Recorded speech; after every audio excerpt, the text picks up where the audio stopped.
pedirles que me acompañen a Apocalipsis capítulo 3, capítulo 3, disculpen, versículos del 1 al 6, y hoy, continuando con las enseñanzas que hemos venido realizando durante ya 4 domingos, vamos a hablar acerca de la iglesia de Sardis. Apocalipsis capítulo 3, versículos del 1 al 6, leemos de manera antifonal. Versículo 1. Escribe al ángel de la iglesia en Sardis, el que tiene los 7 espíritus de Dios y las 7 estrellas, dice estas cosas: yo conozco tus obras, que tienes nombre de que vives, pero estás muerto. Sé vigilante y afirma las otras cosas que están para morir, porque no he hallado tus obras perfectas delante de Dios. Acuérdate pues de lo que has recibido y oído, guárdalo y arrepiéntete. Si no eres vigilante, vendré como ladrón, nunca sabrás a qué hora vendré a ti. Pero tienes unas pocas personas en Sardis que no han manchado sus vestiduras y andarán conmigo en vestiduras blancas porque son dignas. De esta manera, el que venza será vestido con vestidura blanca, y nunca borraré su nombre del libro de la vida, y confesaré su nombre delante de mi Padre y delante de sus ángeles. El que tiene oído, oiga lo que el Espíritu dice a las iglesias. Oramos. Padre, te agradecemos el día de hoy la oportunidad de compartir la palabra. Señor, te pedimos que tu Santo Espíritu nos dé sabiduría y nos dé el conocimiento para comprender este mensaje a la iglesia de Sardis, Señor, y también que podamos valorar a Jesucristo en nuestro corazón, Señor, y valorar lo que Él ha hecho y lo que Él ha dicho, Señor. En el nombre de tu Santo Jesucristo. Amén. Amén. Hermanos, creo que debemos aprender a valorar lo que Jesús nos ha dado. Estos mensajes de las iglesias ya los habíamos visto en nuestra iglesia. Sin embargo, el pastor tuvo en el corazón, el Espíritu Santo se lo pone, que los volvamos a ver. Nuevamente volvemos a ver la iglesia en Sardis, volvemos a ver las 7 iglesias de Apocalipsis, pero ahora las vemos junto con las 7 metáforas de Jesucristo. Y el pastor nos ha insistido mucho a lo que enseñamos. La prioridad es que podamos comprender la importancia de Jesucristo, la importancia de lo que hace Jesucristo. Ningún ser humano puede hacer una parábola, mucho menos hacer una parábola profética hablando del futuro. Y Jesucristo hizo 7, donde habló de más de 2000 años de historia de la iglesia, y debemos valorar esto. ¿Por qué les digo esto? Ayer durante la mañana tenía tiempo libre y me metí a ver las enseñanzas de John Hagee, ¿verdad? Y estoy leyendo de John Hagee, y me puse a buscar enseñanzas de las 7 iglesias de Apocalipsis. En ninguna enseñanza hay una referencia acerca de las 7 metáforas de Jesucristo a la iglesia de Apocalipsis. O sea, prácticamente nadie en el mundo enseña lo que se está enseñando en esta iglesia local. Y esto no es porque seamos muy cargas, es gracias a Jesucristo y al don que le dio al pastor. Y debemos valorar y agradecer esas cosas. Debemos agradecer lo que estamos viendo acá, porque si ustedes lo buscan en internet, no hay una sola enseñanza de estas metáforas de Jesucristo. Parábolas de Jesucristo. Vamos a ir hablando acerca de esta quinta iglesia de Apocalipsis, Sardis. Ya habíamos hablado de la parábola de la iglesia de Éfeso junto con la parábola del sembrador, y vimos cómo era el inicio de la siembra y de varias respuestas que hay en el corazón de las personas cuando se les presenta el Evangelio. Esta iglesia de Éfeso representa la iglesia apostólica de los primeros días. Después vimos la iglesia de Esmirna junto con la parábola de la cizaña, donde veíamos que la cizaña es muy similar al trigo, tan similar que cuesta distinguirla, pero la cizaña es tóxica, la cizaña es peligrosa para la salud.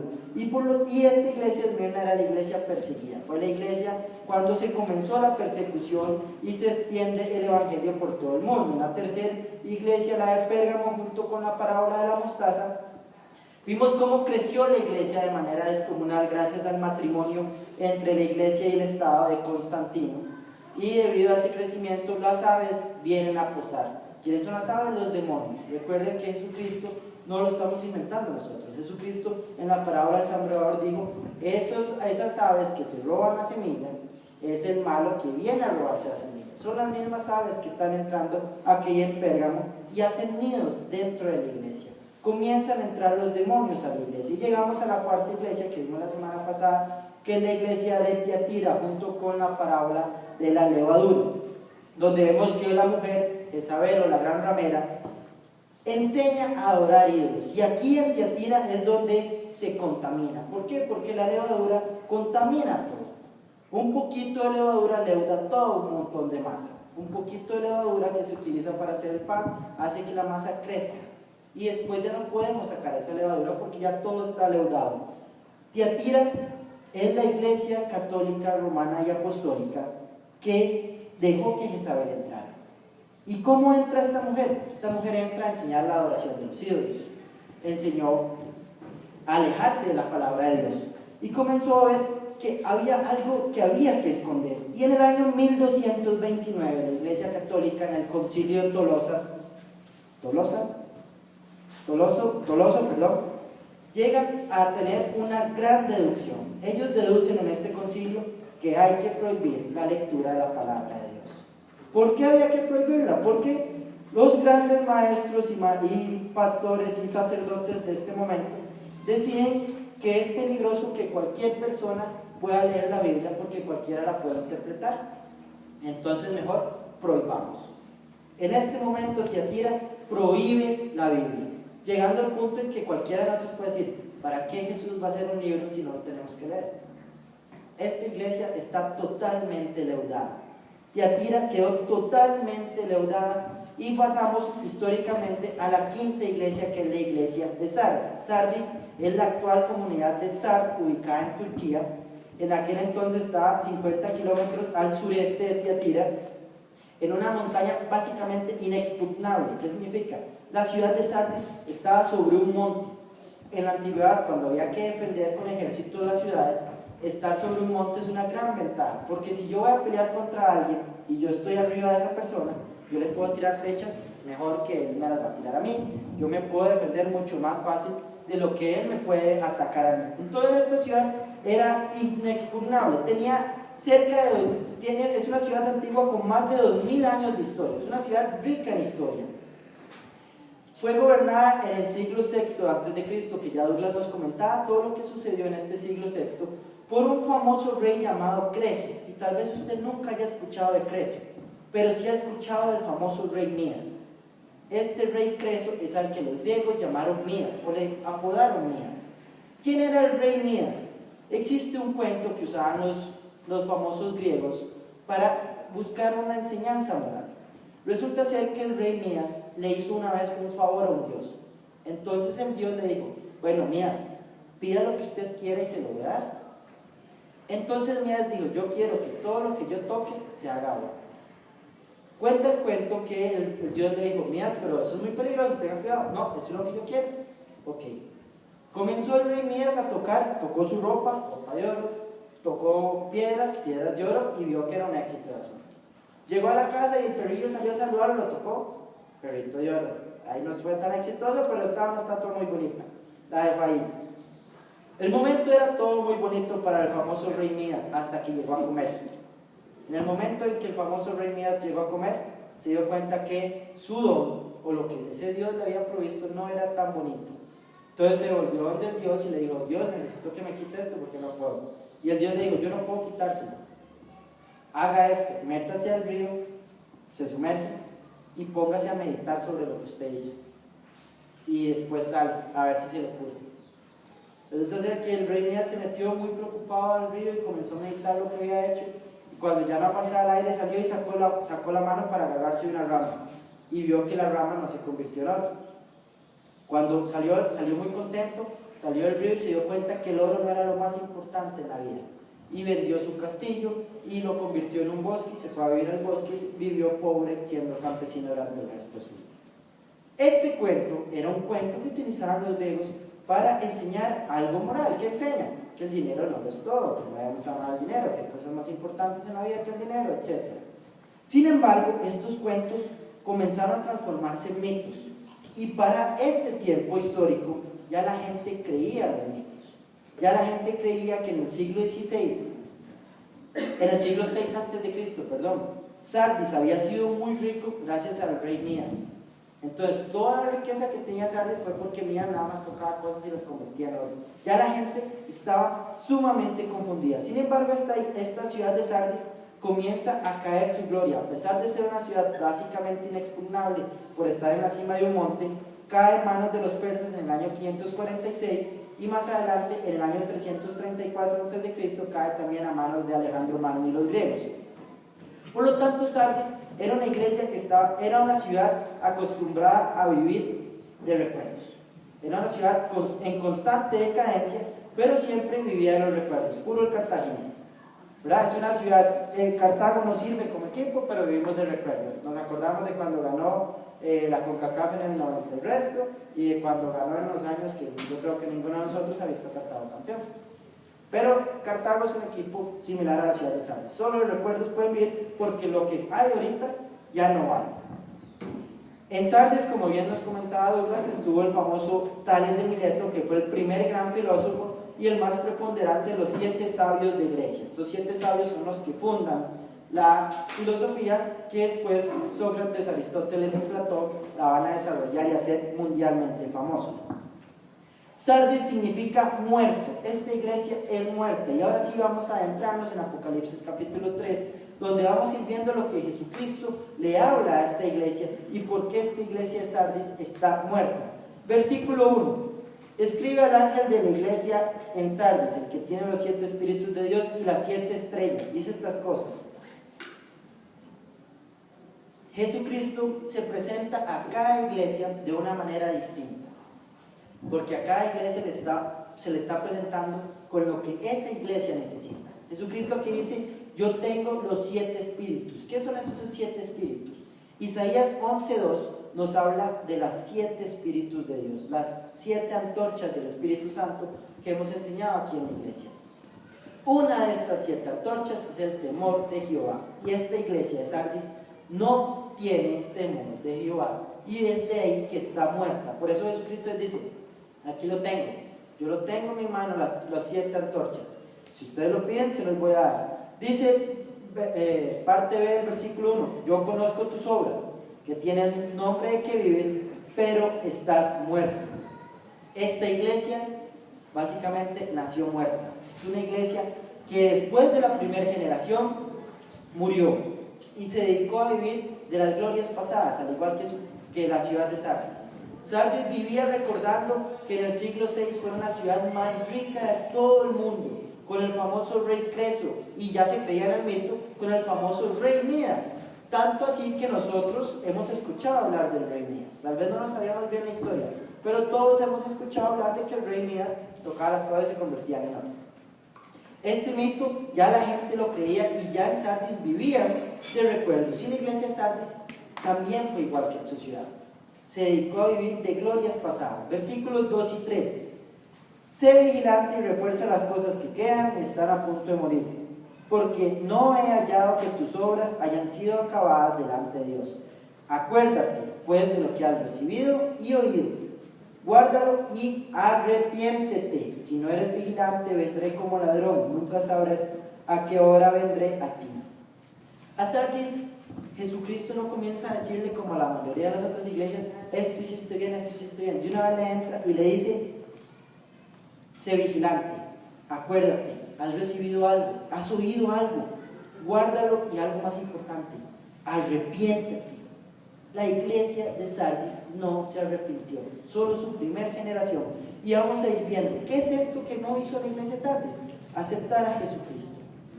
La iglesia de Sardis cayó en el engaño de Satanás de filosofar. Esta iglesia es la primera que sufre este ataque de Satanás de la filosofía. Primero había sido la persecución. En Esmirna, Satanás dijo, mato a la iglesia persiguiéndolos. Y entre más los perseguían, los cristianos más crecían. Entonces no sirvió este ataque. Más adelante en Tiatira utilizó a Jezabel y dijo, aquí los engaño metiendo ídolos. Y hizo un destrozo gigantesco en la iglesia universal, al punto que terminaron primero inventando un purgatorio para después inventar los famosos indultos papales, y terminaron inventando una cosa que es como una cuenta corriente, donde Pablo, Pedro y los apóstoles fueron tan buenos que depositaron obras acá en la cuenta corriente para los que no son tan buenos, se quedan en el purgatorio. Entonces, para que salgan del purgatorio hay que sacar de esta cuenta para dárselo a usted y que usted pague la entrada al cielo. Pero para pagarlo, usted me tiene que pagar a mí. Entonces yo hago como el cheque, la cuenta corriente para que esa persona entre al cielo. Y ahí nacieron los indultos papales. Esta iglesia de Tiatira fue totalmente confundida. La iglesia de Sardis muere. ¿Por qué muere? Vamos a hacer la referencia, la analogía con la parábola de Jesucristo. La parábola nos cuenta, como bien lo comentó Douglas, que hay un tesoro. El tesoro que estaba escondido. ¿Por qué? Porque la iglesia de Tiatira lo había escondido en el año 1229. Habían prohibido leer la iglesia. Y fue tan efectiva esa prohibición que, como lo comentó el pastor, en el siglo XV solo existían 15 Biblias en todo el mundo. 15 Biblias para todo el mundo. Pero habían ciertos individuos que sí tenían la oportunidad, el derecho y el privilegio de leer estas Biblias. Estos individuos, principalmente uno de ellos, que ya vamos a ver quién fue, encuentra el tesoro, encuentra la palabra de Dios.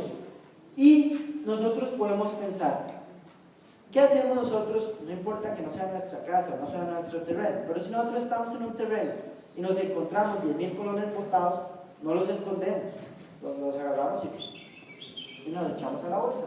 Pero este hombre lo encontró y lo enterró y fue a comprar el terreno. ¿Para quién? Para sí mismo. Estos hombres que comienzan dentro de la Reforma, tenemos a Juan Wycliffe, Juan Hus, Savonarola y el suizo Ulrico Zwingli, hasta antes de los años 1500. Pero aparece Martín Lutero. En el 1483 nace Martín Lutero y Martín Lutero comienza a estudiar la palabra.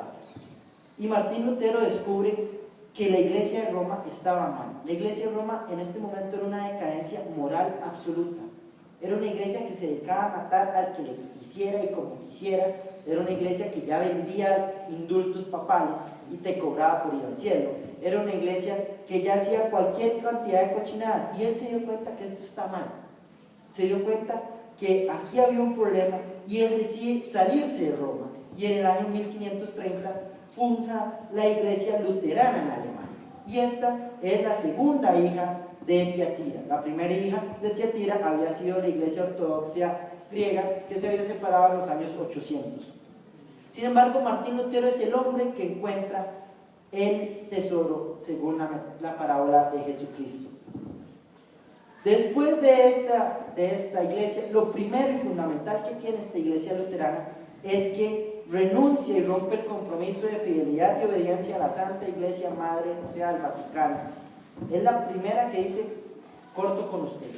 Y se hace la iglesia luterana en Alemania. Más adelante aparece Juan Calvino en el año 1509 al 1564, que funda la iglesia presbiteriana, otra hija salida de Tiatira. 1560, Juan Knox, un discípulo de Calvino, en Escocia, funda la presbiteriana de Escocia. Pero el gobierno de Escocia, el reinado, el rey de Escocia, le dice, Knox, hagamos una cosa, juntémonos, hagámonos aquí, y ahora se va a llamar la iglesia del Estado escocés, o la iglesia escocesa, o la iglesia de Escocia, ya no presbiteriana. Y después en Inglaterra van haciendo la iglesia anglicana. Esta tiene una historia quizás más interesante. Enrique VIII se había casado con una reina española, Catalina de Aragón, pero decide divorciarse cuando encontró una muchacha más guapa que se llamaba Ana Bolena. Él le llama al Papa y le dice, Papa, mira, ¿puedo divorciarme? Pero el Papa dice, no le concedo el divorcio. ¿Por qué? Porque Catalina de Aragón era española. Y en ese tiempo España era muy fuerte económicamente. Y si era fuerte económicamente, le pasaba plata ¿a dónde? Al Vaticano. Por lo tanto, no concede el divorcio. Entonces Enrique VIII se queda triste pensando en cómo divorciarse. Entonces, en aquel entonces, lo que sería ahora primer ministro se burla de él y le hace, ¿por qué no se divorcia si usted es el rey? Entonces él dice, sí, tiene razón, me divorcio y me caso con Ana Bolena. Entonces, ahora que me casé con Ana Bolena, ya me divorcié, pero no por el Vaticano, por lo tanto, fundo una nueva iglesia y se llama la iglesia anglicana. Entonces, de Tiatira nos van a nacer 5 iglesias universales más. Son 5 iglesias que nacen de Tiatira: la ortodoxa griega, la anglicana, la luterana, la presbiteriana de Escocia y la luterana, son 6, perdón, sí, no, 5, presbiteriana, la calvinista, La iglesia local, originalmente en estos años 1500, se siente contenta y gozosa de esta reforma. ¿Por qué? Porque decían, aquí está la oportunidad de que nos dejen de perseguir.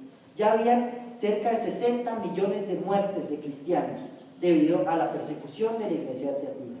Y entonces comienza la iglesia local a apoyar a estos reformadores porque esperaban un cambio. La primera generación hubo un poquito de cambio, pero estábamos apoyando, apenas estábamos saliendo de Tiatira, estábamos alejándonos de Roma.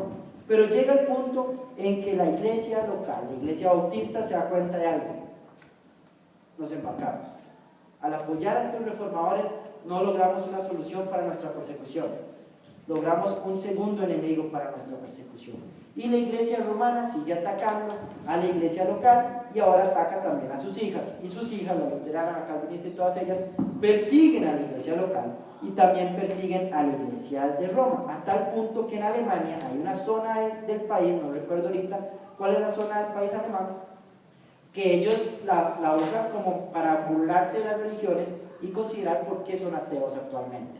¿Por qué? Porque esta zona del país, cuando venía la guerra Lutero contra Roma, digamos, en una guerra perdía Lutero la parte de Alemania, esa parte, entonces se volvía a ser católica. Después Lutero volvía a ganar la guerra y todos se volvían a ser luteranos. Después la volvía a perder y se volvían a ser católicos, y en esta fiesta que tenían. En Inglaterra pasa lo mismo con la anglicana. Una vez que muere el famoso Enrique VIII, queda de reina María la Sanguinaria. María la Sanguinaria era hija de Catalina de Aragón.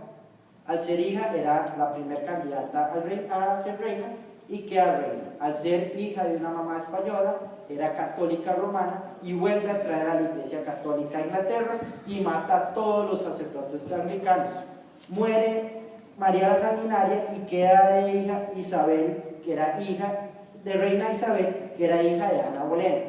Al ser hija de Ana Bolena, despacha a todos los sacerdotes católicos, los mata y vuelve a ser todo anglicano. Básicamente, nada más se pasaban la pelota. Al punto que, cuando nosotros, Esteban y yo, andábamos de luna de miel, fuimos a una catedral que se llama Montmartre en Francia. En la catedral de Montmartre, ellos eran celtas. Cuando llegó Roma, simple y sencillamente, en vez del templo celta, puso una cruz y sigue. Al punto que enfrente a la catedral están los árboles rituales celtas. Todavía hoy están los árboles rituales, y nos contaban y nos enseñaron una fruta que era un árbol ritual. Esa fruta servía para matar a los hombres infieles, etcétera, etcétera, según la religión celta, pero era lo mismo. Para las personas era exactamente lo mismo, no me importaba nada más. ¿Qué soy ahora? ¿Luterano o católico? Ah, luterano, ok, soy luterano. Y después soy católico, ah, ok, voy católico. No había nada nuevo nacimiento. ¿Por qué? Porque estas iglesias cometen 5 principales errores. La iglesia de Sardis, que la hace ser una iglesia muerta, mantiene un gobierno prelaticio, donde no quiero soltar el poder. No me gusta pensar en que yo, que estoy aquí, soy igual que ustedes. Yo tengo que ser más. Si yo estoy aquí arriba es porque yo soy más. Y Lutero, Calvino, todos los reformadores y todos los que siguieron de ahí en adelante prefirieron el gobierno prelaticio. Les faltó amor. Esta iglesia no tenía amor por los hermanos, porque yo quería estar encima. La misma doctrina nicolaita que enseñaba que tenía que haber una cabeza, una jerarquía. Segundo error de la iglesia de Sardis: era una iglesia sostenida económicamente por el Estado. Cometió el error de Pérgamo, se casó con el Estado. Cualquiera de estas iglesias está casada con el Estado. En Inglaterra se casaron con el rey de Inglaterra, en Escocia con el rey de Escocia, en Alemania con el rey de Alemania. Calvino, si no me equivoco, fue con el de Suiza. Pero todos se apegaron. ¿Por qué? Porque no tenían fe, porque no creían que Dios puede sostener su iglesia. Por lo tanto, volvían a ver al rey y decían: no, este está más papudo, me voy con él. Entonces es una iglesia que no tenía amor, es una iglesia que no tenía fe, es una iglesia que creía en el bautismo infantil. Este error viene de Tiatira y ellos se lo traen. El bautismo infantil de creer que porque le echo agua en la cabecita a un chiquito de 8 días de nacido, va al cielo. Es un error. ¿Por qué? Porque no había temor de Jehová. No podíamos entender, no podemos visualizar qué enseñaba la palabra de Dios, porque ya estábamos confundidos con la levadura de Tiatira y no la cortaron. Creían también en la regeneración bautismal, que esto es, bautizado, va para el cielo. Y al punto, recuerdo, a mí me contaron una vez una historia, que en en los hospitales de aquí de Costa Rica, hay señoras que corren cuando un chiquito se va a morir para que llegue el cura a bautizarlos. Yo eso no lo sabía hasta que me lo contaron. Y yo, ¿en serio? Sí, cuando el chiquito, el doctor dice se va a morir, lo que hacen en vez de quedarse con el chiquito que se me está muriendo es correr por el cura para que le eche agua, para que vaya al cielo, porque si no le echan agua resulta ser que no puede ir al cielo. Queda en el limbo, exacto. También inventaron una cosa que se llama el limbo, que es donde van los niños que no están bautizados, que no sabemos qué es el limbo. Es como un concepto que, ¿de dónde salió? A ellos se les ocurre.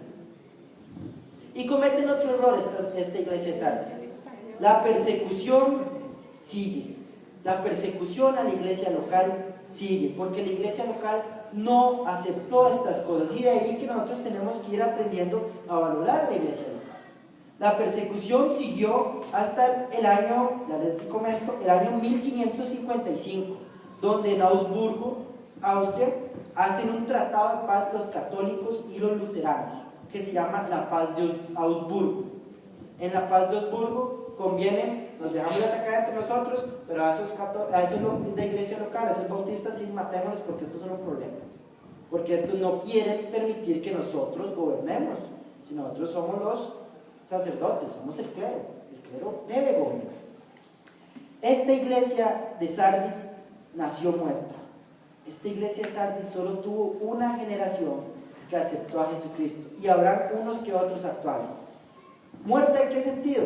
Actualmente en Costa Rica, hoy año 2016, no existe iglesia anglicana, no existe iglesia de Escocia, obviamente de solo en Escocia está, no existe presbiteriano. Lo único que tenemos en Costa Rica son 3 iglesias luteranas, y nosotros las conocemos desde que nuestro presidente se le ocurrió poner al obispo luterano en ministro de presidencia. Si no fuera porque ese muchacho salió en televisión, aquí en Costa Rica nadie sabría de la iglesia luterana. Es una iglesia muerta. La iglesia bautista actualmente hay 350 en Costa Rica y somos casi que nada para el país. Y ellos son 3. Es una iglesia muerta. En Alemania está muerta. Tienen templos muy lindos, pero son museos, son mausoleos donde ustedes pueden entrar a turistear, pero no van a entrar a hacer un culto porque es una iglesia que está muerta. Volvemos a Apocalipsis 3, versículo 3. Acuérdate pues de lo que has recibido y oído, guárdalo y arrepiéntete. Si no eres vigilante, vendré como ladrón, nunca sabrás a qué hora vendré a ti. Los reformadores, estos grandes hombres, leyeron la palabra y ellos sí comprendieron que la salvación es por gracia por medio de la fe, Efesios 2:8. Pero lo entendieron y escondieron el tesoro. ¿Por qué razón? Habrá muchas razones. Poder no soltar ese puesto privilegiado que ellos tenían. Pero en la iglesia de Sardis, y Jesucristo lo dijo 2000 años antes, Jesucristo se lo dijo a Juan mucho tiempo antes, que le dijo: acuérdate de lo que has recibido y oído. Ellos lo sabían, pero decidieron, como nos enseña la parábola, esconder esta información. Sin embargo, nos vamos al versículo 4 y Jesucristo dice: sin embargo, tienes unas pocas personas en Sardis que no han manchado sus vestidos y que andarán conmigo en vestiduras blancas porque son dignos. La palabra de Dios nunca vuelve vacía. Y voy a pedirle a alguien que me lea Isaías 55:11.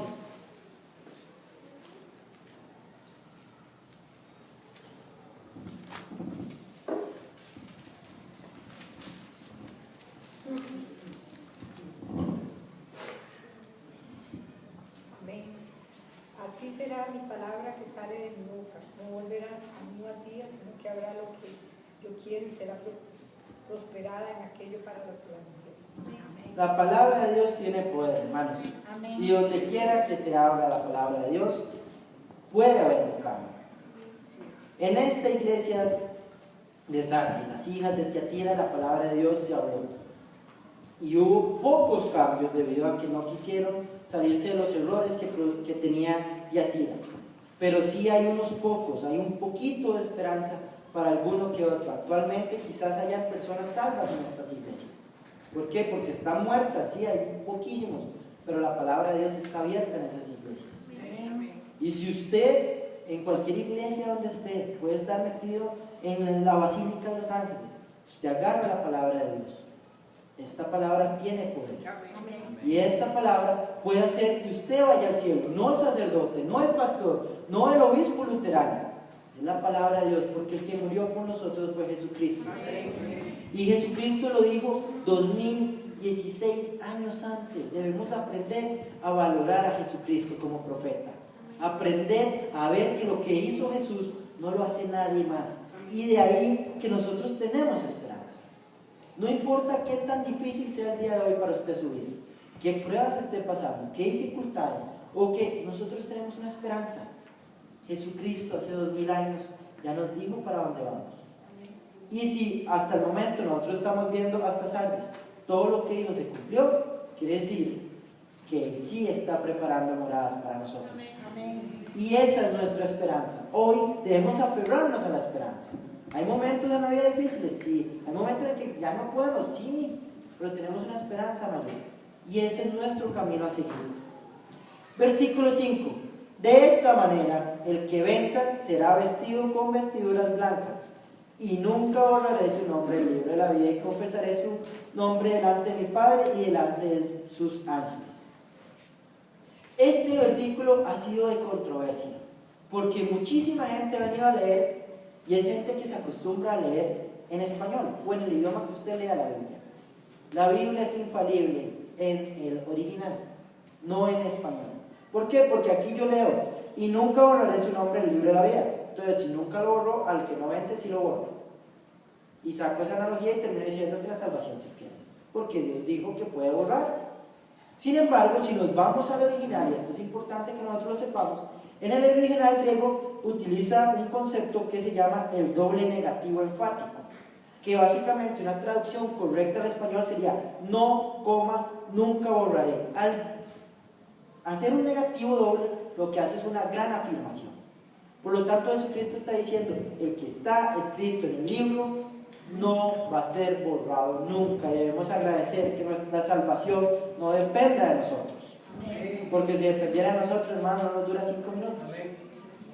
¿Cuántas veces tendríamos que aceptar a Cristo el día si dependiera de nosotros? Sería más práctico nada más andar esperando a ver en qué momento vamos a morir para aceptarlo justo el momento antes, porque sería una loquera.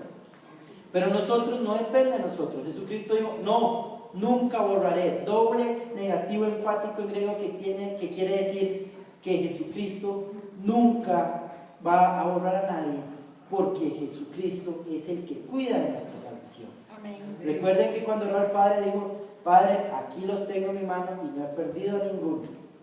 Jesucristo no nos va a perder porque nos tiene para toda la eternidad. Versículo 6, el que tiene oídos, oiga lo que el Espíritu dice a la iglesia. Por quinta vez se repite el versículo. ¿Por qué Jesucristo tiene que repetir tanto? El que tiene oídos, oiga. Porque resulta ser que a veces no tenemos oídos. Porque a veces ustedes y yo y muchas personas no quieren oír la palabra de Dios y no quieren arrepentirse. No quieren cambiar su vida porque no tienen oídos o sus oídos no oyen. ¿Por qué? Porque no quieren. Todos nosotros tenemos los oídos aquí, pero sin embargo a veces a mí me puede pasar que alguien me habla y estoy pensando en otra cosa y me puede hablar de frente y después le tengo que decir ¿qué? Porque no escuché.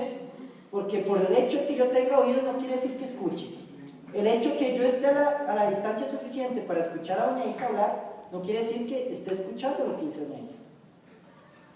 Tengo que tener, el que tiene oídos, oiga, ponga atención, escuche.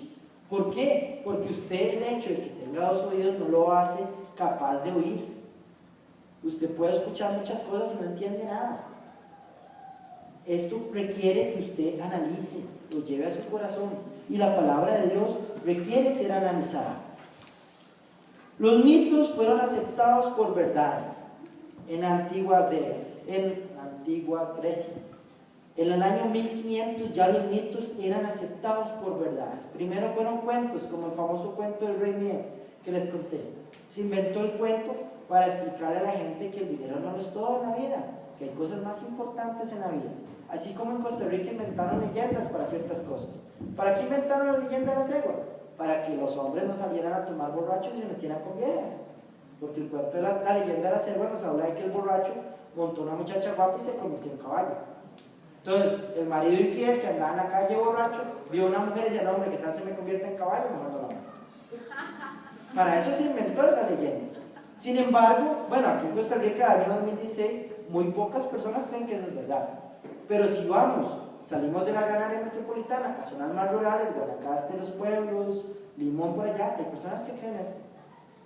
Incluso yo chiquitillo escuchaba pasar una carreta y creía que era la carreta con bueyes. Claro, el que me decía, uy, la carreta con bueyes, y yo me escondí. Ah, sin bueyes, sí, perdón. Y obviamente nunca me asomé por la ventana. Entonces, obviamente todas las carretas eran sin bueyes. Hasta que ya fue un toquecito más grande y dije, no, esto está por la vida. Pero así nacían los cuentos. Pasaban a ser mitos y las iglesias los creían. Esta iglesia tuvo otro problema. El problema fue que se le metió la filosofía. Y como Douglas nos enseñó, les dijo, la filosofía es conocer sin Dios, es poder conocer. A Eva le ofrecieron lo mismo. Seréis como Dios, conocedores del bien y del mal. Y resulta ser que estas iglesias se dedicaron a pensar sin Dios. Al punto que se enredan en cosas simples como en estas 5 iglesias hay un principal enredo que es si somos libres o no. ¿Somos los seres humanos libres? Y los grandes reformadores eran muy inteligentes y podían pensar. Y a pura filosofía, a puro análisis, a puro entendimiento, llegan a una conclusión. El ser humano no es libre. ¿Por qué? Porque está muerto en sus delitos y pecados. Si está muerto, ¿de qué es un muerto? Muerto está tieso. Entonces, está tieso, no puede hacer nada porque está muerto. Por lo tanto, el muerto no tiene libertad y Cristo lo tiene que salvar y Cristo escoge al taratata. Se enredaron en filosofía. ¿Por qué? Porque comienzan a pensar sin Dios. Si nosotros vemos, estamos muertos en delitos y pecados, pero le pedimos a Dios, Dios nos va a decir, muerto no es en español, aquí lo escribimos en griego, que significa separado. Significa que en nuestro pecado estamos separados de Dios, no que estamos tiesos en una caja así. La iglesia de Sardis se enredó en la filosofía y esta iglesia murió en una generación. Así como en nuestra vida también podemos enredarnos en filosofía. Nosotros podemos enredarnos en creer que ya somos muy cargas. Ya hemos leído mucho la Biblia, hemos aprendido muchísimo en el instituto de nuestra iglesia y ya puedo pensar. Y me tiro a pensar y comienzo a pensar y termino sacando cada barrabasada y la creo porque soy muy carga. Debemos también tener mucho cuidado con la filosofía dentro de la iglesia local. ¿Por qué razón? Porque la filosofía es pensar sin Dios. Y la Biblia es un libro que hizo Dios. No lo hizo para que usted esté sin Dios, lo hizo para que nosotros pensemos en Dios. Y ya para terminar vamos a ver una aplicación práctica, principalmente de la parábola del tesoro. Nosotros tenemos la palabra de Dios en nuestra mano. En el año 1500 solo existían 15 Biblias. Martín Lutero fue uno de los 15 privilegiados que podía leer la Biblia. Eran solo 15 a nivel mundial. Nosotros quizás hoy podamos tener 15 en nuestra casa. No sería raro que en una casa, digamos en la casa de Doña Magali, que son 5, no sería de extrañar que si haya más de 15 Biblias entre todos. Porque una vez ya cuando está muy viejita la guarda por ahí y compra otra. Y ahí va, y quizás en una sola casa hayan 15 Biblias. Aquí en la iglesia tenemos, cálculo rápido, tenemos 40 Biblias, ahorita hoy. O sea, más que todo el mundo del año 1500. Usted y yo tenemos el tesoro en nuestra mano, no está escondido. Pero usted y yo podemos esconderlo. Cuando nosotros nada más cerramos nuestra palabra y no la leemos diariamente. Si nosotros no estamos leyendo la Biblia, estamos escondiendo ese tesoro. Y peor aún, si usted está leyendo la Biblia, el Espíritu Santo algo le tiene que enseñar. Eso siempre y cuando ore antes de leer la Biblia, ¿verdad? Si usted la lee como si fuera el periódico, no va a orar, nada más la comienza a leer, no pasa nada. Ore antes y aprenda algo. Ese tesoro que le sale ese día, compártalo, hermano. Comparta y su vida va a cambiar. Y esto es algo que debemos aprender para cambiar nuestra vida ahora. Leamos la palabra de Dios y compartamos lo que hayamos aprendido con quien sea. Con mi esposa, con mi mamá, con mi papá, con mi hermano, con el que trabaja conmigo. ¿Por qué? Porque nos va a cambiar la vida. Nos va a cambiar principalmente nuestras conversaciones. Y vamos a lograr que las personas que estén fuera de Jesucristo escuchen de la palabra de Dios y se sientan involucradas a llegar a tomar una decisión. Esto debe ser algo que debemos practicar en nuestra iglesia, principalmente si somos una familia cristiana. Debemos aprender a hablar con palabra.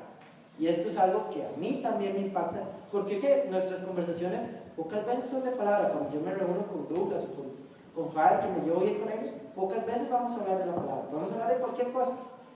Pero si los tres tomamos el hecho de hablar lo que hemos aprendido durante la semana, vamos a hablar palabra, en vez de estar hablando de Pokémon. Y vamos a aprender. Va a cambiar nuestra forma de comportarnos y va a hablar, va a cambiar nuestra vida y nuestra relación, tanto con el prójimo como con nuestra relación con Dios. Nos ponemos de pie para orar, por favor.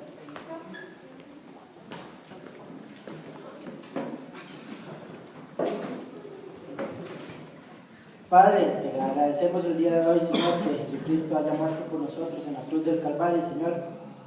Y alabamos su magnífico nombre, Señor, porque ha demostrado que 2000 años antes sabía toda la historia de la iglesia, Señor, y la dejó por escrita para demostrarnos a nosotros que tenemos esperanza, Señor, que tenemos un Dios que sabe todo y que nos está cuidando en estos momentos. Padre, agradecemos nuestra iglesia local, Señor, que nos ha salvado, Señor, de las garras de Roma y de las garras de Sardis y de todas sus hijas, Señor, y que nos tengan en una iglesia local donde podamos libremente aprender de tu palabra, Señor. Rogamos, Señor, que nos ayudes a valorar la iglesia y a valorar principalmente tu palabra, a darle el lugar que debe tener en nuestras vidas, Señor, y hablar solo palabra con nuestros hermanos y con nuestro corazón. En el nombre de tu Santo Hijo Jesucristo. Amén. Amén.